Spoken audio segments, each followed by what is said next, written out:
दूसरा ग्रह शुक्र। शुक्र ग्रह सूर्य से दूसरे स्थान पर स्थित है। पहला बुध था, दूसरे नंबर पे जो ग्रह है वो सूर्य है और ये छठा सबसे बड़ा ग्रह है।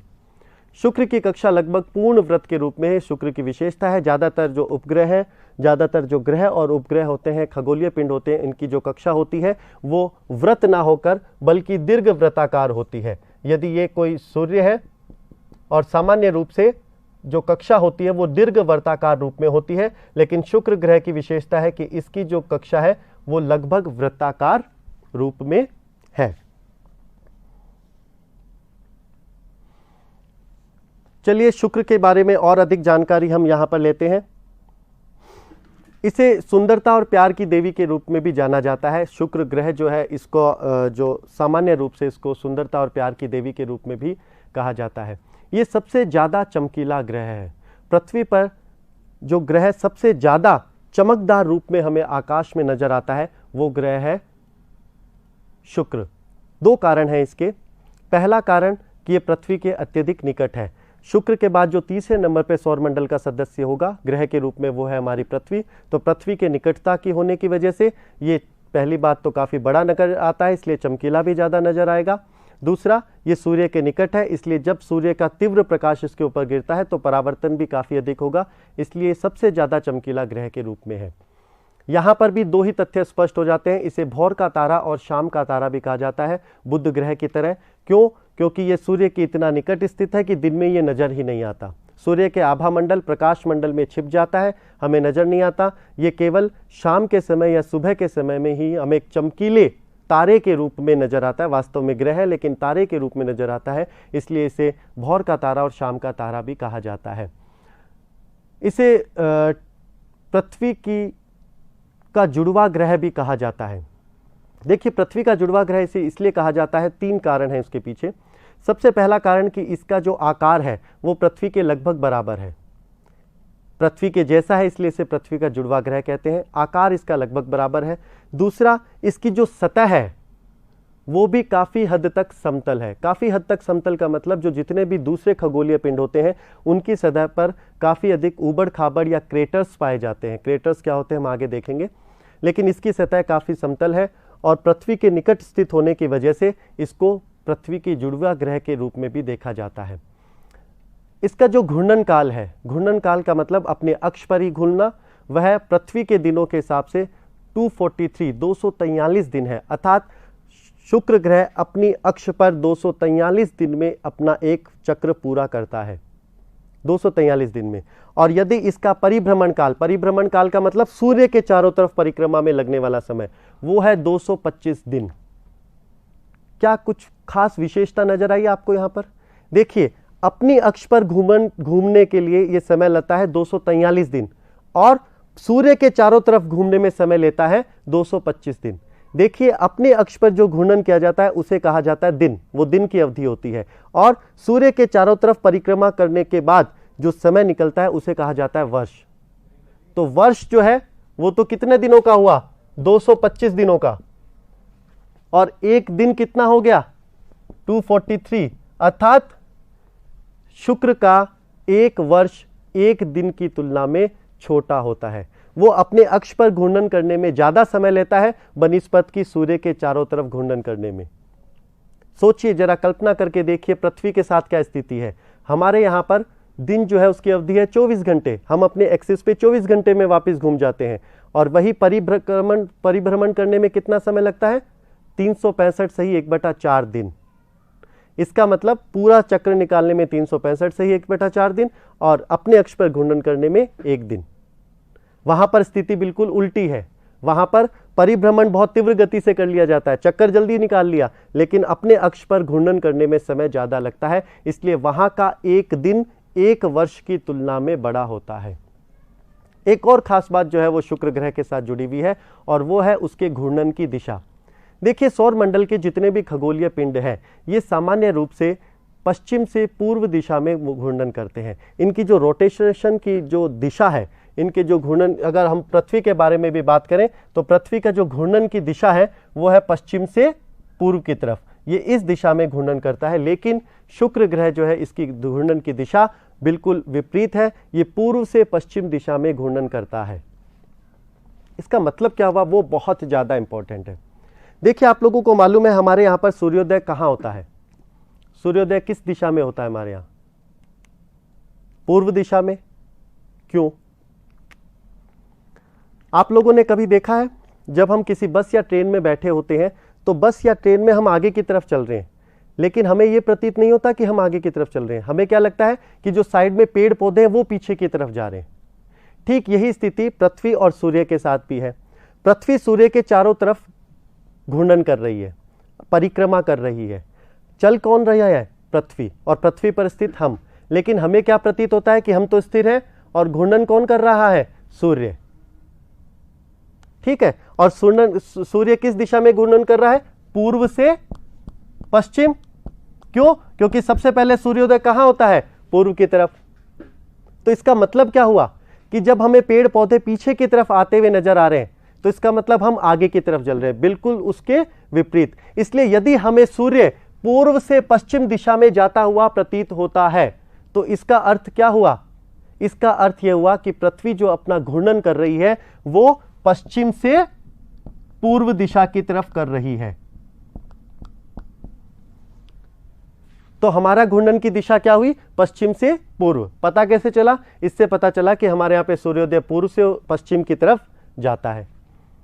चूंकि सूर्य चल नहीं रहा, हम चल रहे हैं, तो हमें सूर्य विपरीत दिशा में जाता हुआ प्रतीत होता है। लेकिन अब बात करें यदि हम शुक्र ग्रह की, तो देखिए शुक्र ग्रह जो है वो पृथ्वी से बिल्कुल विपरीत घूर्णन कर रहा है। शुक्र ग्रह में घूर्णन कहां हो रहा है? पूर्व से पश्चिम। ऐसी स्थिति में सोचिए यदि आप शुक्र ग्रह पर स्थित हो और तब आपसे यह प्रश्न पूछा जाए कि सूर्योदय कहां होता है, तो आपका जवाब क्या होगा? पूर्व या पश्चिम? बिल्कुल सही। उस स्थिति में यदि हम शुक्र ग्रह पर स्थित होते तो हमारे यहां पर सूर्योदय पूर्व में ना होकर बल्कि पश्चिम में होता, क्योंकि घूर्णन हम विपरीत दिशा में कर रहे होते। तो एक खास बात, यहां पर घूर्णन की दिशा पूर्व से पश्चिम होती है, बाकी अन्य खगोलीय पिंडों की, सामान्य पिंडों की जो है वो पश्चिम से पूर्व है। कुछ और विशेषताएं हैं। वातावरण में मुख्य रूप से कार्बन डाइऑक्साइड है। देखिए यदि आपको शुक्र ग्रह के बारे में देखा जाए, इसका जो कलर आपको नजर आ रहा है वो व्हाइटिश या येलोइश कलर आपको नजर आ रहा है। ये जो कलर है ये वास्तव में इसके चारों तरफ का जो वायुमंडल है उस वायुमंडल में स्थित सल्फ्यूरिक एसिड के बादलों का है। ये धरातल का कलर नहीं है। शुक्र के वायुमंडल जो है वो अत्यधिक घना है, अत्यधिक सघन है। मैंने कहा था क्यों घना वायुमंडल है? बुध में वायुमंडल नहीं है लेकिन शुक्र में वायुमंडल क्यों बन गया? इसलिए बन गया क्योंकि बुध की तुलना में शुक्र की जो द्रव्यमान है या उसका आकार एक तो बड़ा है और दूसरा सूर्य से काफी दूर भी है, इसलिए यहां पर वायुमंडल का विकास हो गया। यहां लेकिन जो वायुमंडल है उसका संगठन पृथ्वी के वायुमंडल के समान नहीं है। यहां के वायुमंडल की जो सर्व प्रमुख गैस है यदि हम देखें तो वो है कार्बन डाइऑक्साइड। मुख्य रूप से कार्बन डाइऑक्साइड यहां पर स्थित है और इस कार्बन डाइऑक्साइड के वायुमंडल का जो बाहरी छोर है उस पर बादलों की एक परत पाई जाती है जो पीले रंग में हमें नजर आ रही है, और ये जो बादलों की परत है ये सल्फ्यूरिक एसिड से बनी हुई है। एक और इंपॉर्टेंट चीज, सूर्य की सतह का, शुक्र ग्रह की सतह का तापमान बुध ग्रह से ज्यादा है जबकि वह सूर्य से दुगनी दूरी पर स्थित है। ये एक और कंसेप्ट है जिसे हमें यहां पर समझना है।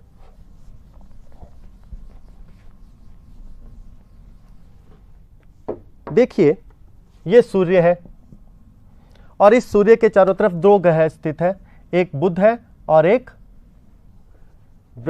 शुक्र। हमने कहा कि जो ग्रह सूर्य के, क्योंकि ऊर्जा का स्रोत क्या है? हमारी ऊर्जा का स्रोत है सूर्य, तो जो ग्रह जितना नजदीक होगा उसका तापमान उतना ही अधिक होना चाहिए, और जैसे जैसे उस ऊष्मा के या ऊर्जा के स्रोत से दूर जाएंगे वैसे वैसे तापमान क्या होना चाहिए ग्रह का? कम। लेकिन यहां पर एक बड़ी विचित्र स्थिति स्पष्ट हो रही है कि बुध ग्रह की तुलना में शुक्र ग्रह का तापमान अधिक है। औसत तापमान यदि देखा जाए तो शुक्र ग्रह का बुध ग्रह की तुलना में अधिक है। ऐसा क्यों? ऐसा इसलिए क्योंकि बुध ग्रह के ऊपर वायुमंडल का अभाव पाया जाता है जबकि शुक्र ग्रह के ऊपर वायुमंडल पाया जाता है, और वो भी किस चीज का वायुमंडल है? कार्बन डाइऑक्साइड से निर्मित। होगा क्या? होगा ये कि ये बात सही है कि जो शुक्र ग्रह है उसके चारों तरफ एक वायुमंडल की परत है। लेकिन बुध ग्रह के चारों तरफ कोई वायुमंडल नहीं है।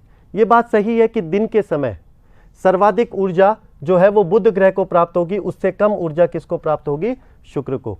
यदि यहां पर 100 यूनिट ऊर्जा प्राप्त होती है, एक एग्जाम्पल लेते हैं, तो यहां पर जो ऊर्जा प्राप्त होगी वो केवल 70 यूनिट ही होगी।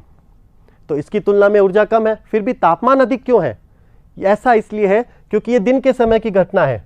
रात्रि में क्या होगा? रात्रि में ये ग्रह जो है ये भी ऊष्मा का उत्सर्जन करेगा और ये ग्रह ये भी ऊष्मा का उत्सर्जन करेगा, लेकिन इसके जो ऊर्जा का उत्सर्जन है उसको रोकने के लिए कोई वायुमंडल नहीं है।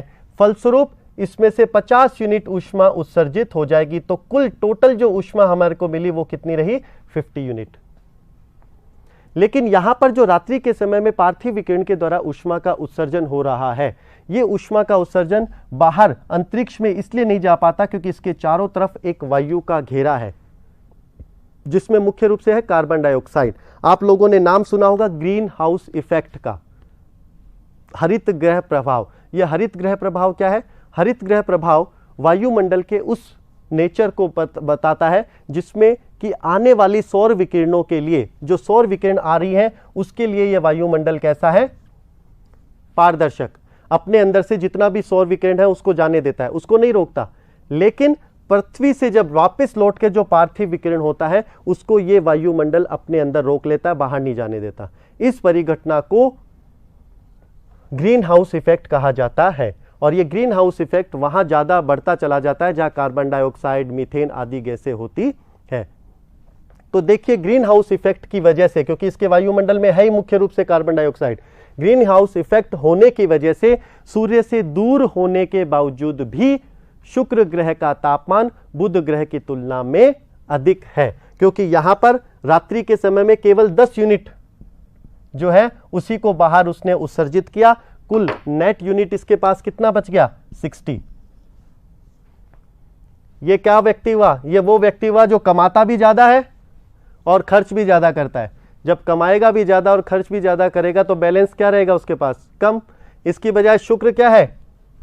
शुक्र वह व्यक्ति है जो कमाता ज्यादा नहीं है, लेकिन जितना कमाता है उसमें से खर्च भी और ही कम करता है।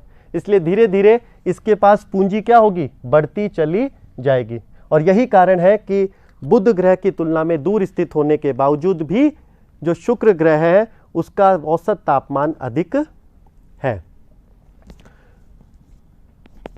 देखिए यहां पर एक चीज और मैंने डिस्कस किया था, वो था कि शुक्र का जो सरफेस है वो बहुत ज़्यादा अंडुलेटिंग या स्थलाकृति, बहुत ज़्यादा रिजिड, जिसको हम कह सकते हैं ऊबड़ खाबड़ नहीं है।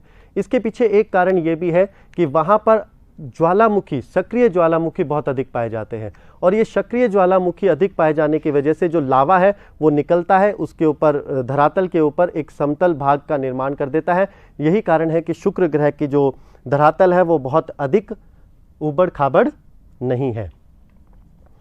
चलिए हम इससे आगे बात करते हैं सामान्य तथ्यों के बारे में। सामान्य तथ्यों के बारे में सबसे इंपॉर्टेंट चीज है कि इस ग्रह का भी कोई उपग्रह नहीं है, ये स्वयं में अपने आप में एक है, इसका कोई उपग्रह नहीं है। औसत तापमान यदि देखा जाए तो 482 डिग्री सेंटीग्रेड इसका औसत तापमान सबसे अधिक है। मैंने आपको चर्चा की थी क्यों? वायुमंडल में कार्बन डाइऑक्साइड की उपलब्धता की वजह से, और मुख्य रासायनिक घटक भी कार्बन डाइऑक्साइड ही है।